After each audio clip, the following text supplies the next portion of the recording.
घने जंगल में टूनी और टुनटुनी नाम की दो बहनें रहा करती थी। बड़ी बहन टुनटुनी अक्सर अमीर पक्षी बनने की सपने देखा करती थी। एक दिन छोटी बहन टूनी बड़ी बहन टुनटुनी से कहती है, अरे टुनटुनी दीदी, तुम यहाँ बैठकर क्या सोच रही हो? टूनी, मैं यही सोच रही हूँ कि ये अमीर पक्षी कितना अच्छा जीवन जीते हैं ना। इनके पास बड़े बड़े घोंसले, हवाई मोटर और महंगे महंगे कपड़े होते हैं पहनने को। मगर देख तो जरा, हम गरीबों के पास क्या है? रहने के लिए एक अच्छा सा घोंसला भी नहीं है। महंगे महंगे कपड़े पहनना तो दूर की बात है, अच्छा अच्छा खाना भी नसीब नहीं होता खाने को। लेकिन दीदी, मैंने तो ये भी सुना है कि जिसके पास जितना होता है उसी में उसको खुश रहना चाहिए। फिर अमीरों के बारे में सोच सोच कर दुखी होने से क्या फायदा? अपने पास जो है वही बहुत है। ज्यादा अमीरों वाले सपने मत देखा करो दीदी। तो देखना टूनी, एक दिन मैं बहुत रईस पक्षी से शादी करूंगी और फिर मेरे पास वो सब कुछ होगा जिसे मैं चाहती हूँ। इसी तरह से समय गुजरने लगता है। एक दिन टुनटुनी चिड़िया की माँ टिकुलिया वहाँ आकर उससे कहती है, देखो टुनटुनी बिटिया, मैंने तुम्हारा रिश्ता तय कर दिया है। लड़का तो रईस है मगर बेचारा बोल नहीं सकता। माँ, लड़का चाहे गूंगा हो या बहरा, मुझे उससे कोई फर्क नहीं पड़ता। मुझे तो सिर्फ रईस पक्षी से शादी करनी है। टुनटुनी चिड़िया शादी करने के लिए तैयार हो जाती है और जल्द ही उसकी शादी उस रईस गूंगे कबूतर से हो जाती है। शादी के बाद एक दिन टुनटुनी अपने बड़े से हवाई मोटर में बैठकर अपने मायके आती है। और बताओ दीदी, ससुराल में खुश हो ना? हाँ हाँ टूनी, मैं अपने ससुराल में बहुत खुश हूँ। मेरे ससुराल में बहुत पैसा है। देख तो जरा, मैं कितनी महंगी हवाई मोटर में बैठकर आई हूँ।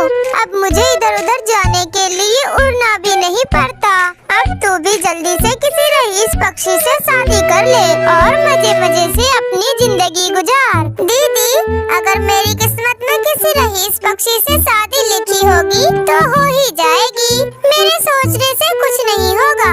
ये सब सुनकर टुनटुनी अपनी बहन से कहती है, तू पगली है, जब देखो तब ज्ञान की बातें ही करती रहती है। चल अब मैं अपने ससुराल जा रही हूँ, तू मम्मी का ध्यान रखना, ठीक है? इसी तरह से समय गुजरने लगता है और टूनी चिड़िया की शादी एक लकड़हारे पक्षी से हो जाती है। तब उससे उसकी बड़ी बहन मजाक उड़ाते हुए कहती है,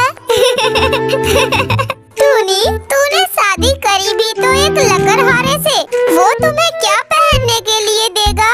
लकड़ी। और रहने के लिए तो उसके पास एक बड़ा घर भी नहीं होगा। खैर मेरी बहन, तुम चिंता मत करना। अगर तुझे किसी भी चीज की जरूरत होगी तो तुम मुझसे मांग लेना।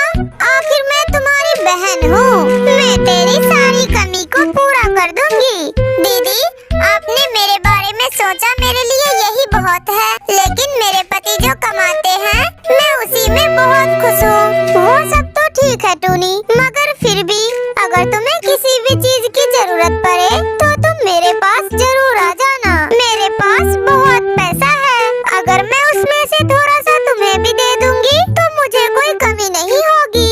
इतना कहकर टुनटुनी वहाँ से चली जाती है। कुछ दिनों बाद टुनटुनी चिड़िया की पति की हवाई मोटर क्रैश हो जाने के कारण मौत हो जाती है। तब टुनटुनी चिड़िया के ससुराल वाले उसे धक्के मारकर घर से बाहर निकाल देते हैं। टुनटुनी चिड़िया रोती रोती अपनी बहन के घर जाती है। टूनी, मुझे पैसों का बहुत घमंड हो गया था, इसलिए भगवान ने मुझे ये सजा दे दी। मेरे पति की मौत एक हवाई मोटर क्रैश में हो गई और मेरे ससुराल वालों ने मुझे घर से बाहर निकाल दिया। दीदी, तुम रो मत, तुम मेरे घर में रह सकती हो। मेरा घर भले ही बहुत छोटा है, लेकिन मेरा दिल बहुत बड़ा है।